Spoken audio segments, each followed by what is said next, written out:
Here's my top 10 for Division One women's basketball. South Carolina won. I put UConn at 2 because they won both their games, unlike Stanford did, and that's why I put Stanford at 3. But if you want to make the argument Stanford could be 2, fine. I don't have any issues with it, but there's no question those 3 are the best 3 teams. Ohio State 4, Notre Dame 5, Iowa State moved up to 6, Indiana 7, North Carolina 8, Virginia Tech 9, Louisville number 10. The only reason why I left Iowa out is because of that loss to Kansas State. But Iowa's number 11 for me. If teams on the outside looking in for the top 10 like Iowa, NC State, Maryland, though, I don't know. Arizona, Creighton. Yes, I'm leaving LSU off that top 15, any top 14 team status. They have not played anybody. Look what their schedule is. It's pitiful. And that's coming from somebody that I know the head coach and assistant coach and the athletic trainer. Now, for the AP poll, which I have a disagreement about one thing in particular. Actually, 2 things.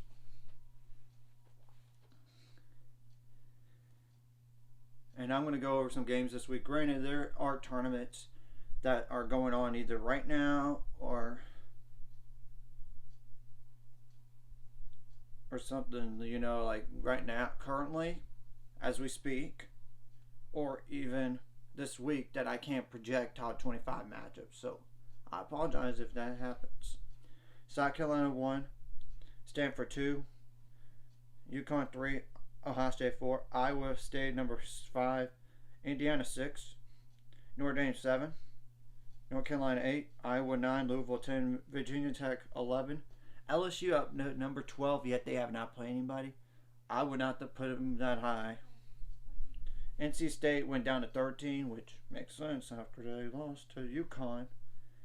Maryland 14, Arizona 15, Creighton 16, Utah 17, Oregon 18, Texas 19. Despite being 1-3, I will go to get over that in a second. UCLA number 20. I think UCLA should be ahead of Texas for sure. In fact, Baylor at number 21. I would put Baylor ahead of Texas too. So those 2 teams need to be above Texas.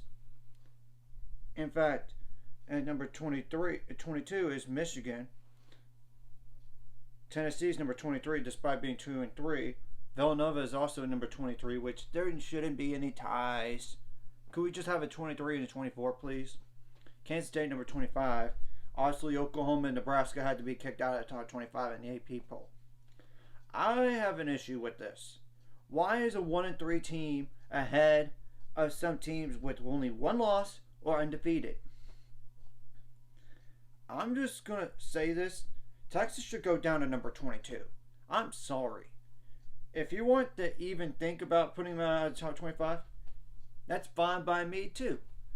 I honestly don't think they're a top 20 team. Yes, they have 2 losses to 2 top 10 teams, but 3 losses in 1 week, there's got to be bias. As you could tell, there is bias in these polls. And I can assure you that it's going to get worked out. I mean, that's the truth. It's going to have to get worked out because the game's going to need to be played, and these rankings don't make sense, especially for Texas being up so high.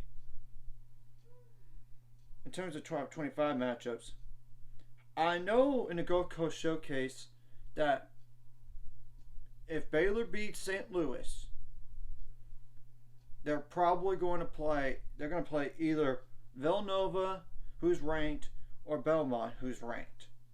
I know Michigan is ranked, but that's down the line, and I can't project that to happen because, with all those those tournaments last weekend, there were upsets, so I can't guarantee it to be the case here. And of course, I know UConn could play Iowa, but they better be careful. Iowa needs to be careful because they could lose to Oregon State. Though UConn does need to be careful with Duke. They're 5-0, but you know, sometimes those are cupcake schedules. It is what it is. So far, there is not any. There's not any top 25 matchups that are like a for sure thing. But it's a possibility. But it's just we're not sure. So there's none right now. Anyways, if you like this content, hit the like and subscribe button. See you guys later. It's going to 400 subscribers and more by the end of this year or sometime in the future. And I'm going to say this one thing. LSU should not be even close to top 15. Top 12 at least. 15, fine. But, I mean, you have to play a better schedule. It's the truth.